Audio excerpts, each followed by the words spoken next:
دغه مارکېټ د مزار شریف ښار په مرکز کې موقعیت لري چې د 200 هټیو په درلودلو سره د میرمنو لخوا د دریم سوداګریز مرکز په توګه اداره کیږي. په ورته وخت کې د بلخ ولایت چارواکي وایي چې د افغانستان اسلامي امارت باید د دغه ښار د ښځو لپاره لا زیات د کار خوندي چاپیریال برابر کړي.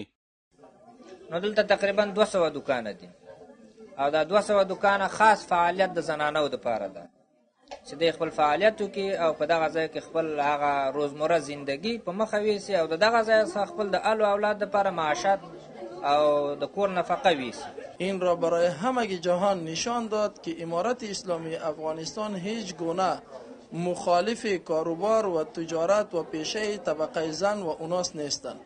همدارنګه یو شمېر سوداګرې میرمنې هم د دغه مارکېټ پرانیستل د کورنیو تولیداتو د ملاتړ په برخه کې یو مهم ګام بولي او د افغانستان د اسلامی امارت د دغه اقدام څخه هرکلی کوي.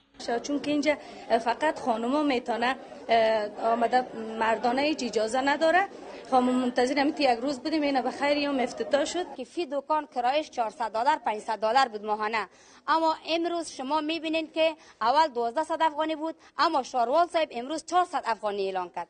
شما $400 با 400 افغانی مقایسه کنین، این خدمت پدر و مادر به کس نمیکنه. د یادونې وړ ده چې دغه سوداګریز مارکېټ پخوا د نور په نوم فعالیت کوه چې څه موده وړاندې تړل شوی و او اوس د خدیجه الکبرا مارکېټ په نوم پرانیستل شو چې یوازې به میرمنې پکې سوداګریز فعالیت کوي.